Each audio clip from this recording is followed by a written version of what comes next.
It seems this console generation is filled to the brim with constant remakes and remasters. Some are well appreciated and actually make the game that was remade good, and some are the Horizon Zero Dawn remaster. Whether this is developers bringing these games to modern platforms so they can be experienced by a new audience, or AAA gaming is creatively bankrupt, I couldn't say. But regardless, I don't see this wave of remasters and remakes ending, and I even see it spilling over into the next console generation. But hopefully this means we can hold out hope for a Bloodborne remaster. I mean, God, at least give us a port, man. Why the hell is it still locked at 30 FPS on the PS5? With Persona 3 Reload being the fastest selling Atlas game of all time, at least as of recording this, talks about other Persona games being remade have come up and what games people want to see remade. From my 5 minutes of investigative journalism, it seems one of the most popular choices for a remake is the Persona 2 duology, which makes sense since you can't even play it on modern platforms and it seems popular, or at the very least has a cult following, but I would definitely be down for it, or at least a port since emulating scares me. The other most popular contender is of course Persona 4, because it is both an incredible game and at a first glance seems the most logical next step after Reload.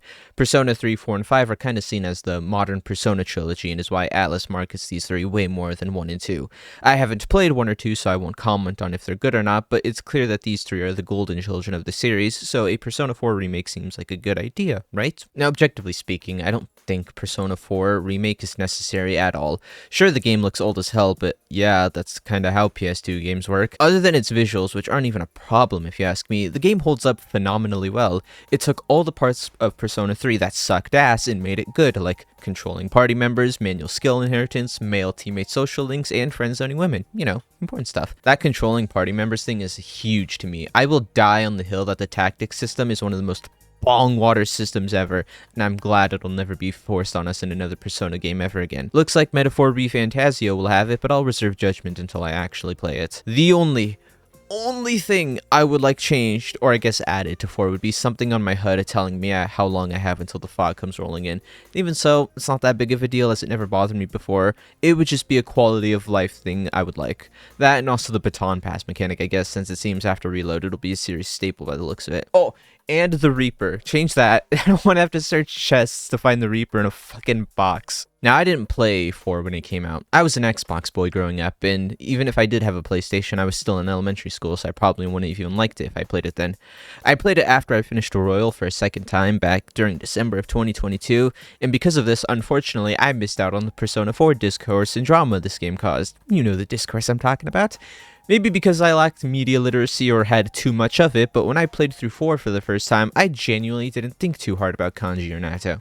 Okay, that's a slight lie. I thought a lot about Naoto, but for far different reasons. I just thought, hey, cool, they've learned to accept themselves. They're so cool. And that was it. Alright, let's be real. It's so easy to tell when a game or anime is trying to disguise a boy as a girl. For one, the VA is a dead giveaway, but the thing that always sticks out to me is when the characters overuse their pronouns. They hardly said the name Naoto leading up to the reveal and always referred to her as him or that guy. Things like that. And that's how I can easily tell that they're going to pull a gender swap on me. The same thing can work vice versa as well, it just isn't as common.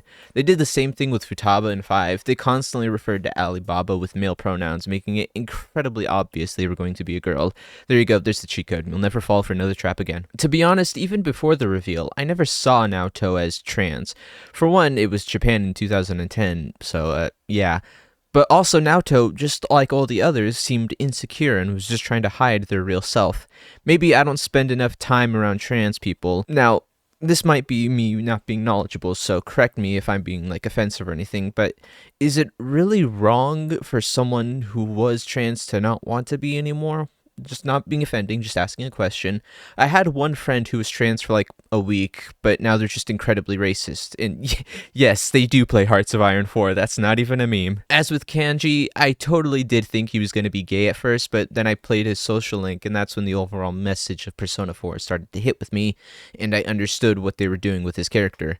Do I think he should have been gay? I wouldn't really care, to be honest. Would a gay romance in Persona be nice? Sure, but if there's a Persona game I would want to have male romance, it'd be 5, since since all the men in that game are totally my type. Now, I said that we didn't need a Persona 4 remake, and I stand by that. We got a port to modern platforms, and that's really all we need. As far as I'm concerned, the game is perfect and should remain untouched. Personally, though, I really want a remake of 4. If Reload is anything to go by, a remake of 4 would sell incredibly well, reaching an entirely new audience that has never played the game, and because of that, bring the Kanji Naoto drama to an entire new level, and I would want nothing more than that. You and I both know that if 4 was ever remade, that these two would undergo no changes, and they don't need to. There's nothing wrong with their stories.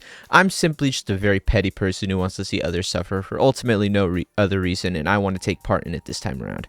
For what side, you would be asking? Well, of course, both. I would treat this like I would politics. My stances are always the exact opposite of the person I'm currently speaking to, just so we can piss off everyone on the spectrum. Keep Naoto and Kanji the same, but add the cut Yosuke romance into the remake. That would certainly make a certain group of people upset, and I would be totally down for it since Yosuke is a hunk. There, everybody wins, or loses, depending on how you look at it. But either way, it's a dub for me. Realistically speaking, any drama a Persona 4 remake would cause would last like a week, since the people who would complain about it are most likely the ones who were never intending to buy it in the first place, and the ones who didn't most likely pre-ordered it a year in advance, like me. But I will try my absolute hardest to cherish that 1 week to its fullest. I haven't had a chance to be a true hater ever since I stopped playing For Honor, and this seems like an amazing time to fall back into my toxic habits. I have no justification for this other than seeing people argue online. It helps me feel better about myself knowing that there are people wasting their time in way dumber ways than I ever could. Speaking of wasting time, I recently 100%ed Persona 5 Royal on all platforms. I just wanted to share that because I thought it was cool. That's pretty much all there was to it. The Persona 4 discourse is a fire that will never truly die,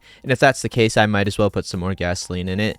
At the end of the day, nothing we do or say online will ever impact the real world in any meaningful way, so might as well take things to the absolute extreme because it's definitely more fun that way. You should like and subscribe if you know what's good for you, and before I end this video, I just wanted to make a slight observation on recent events. We are fast approaching 2025. Global tensions are rising, and there is a not 0% chance we could have a female president, and somehow, we have yet to have a radical Hispanic terrorist. Fine. I'll do it myself.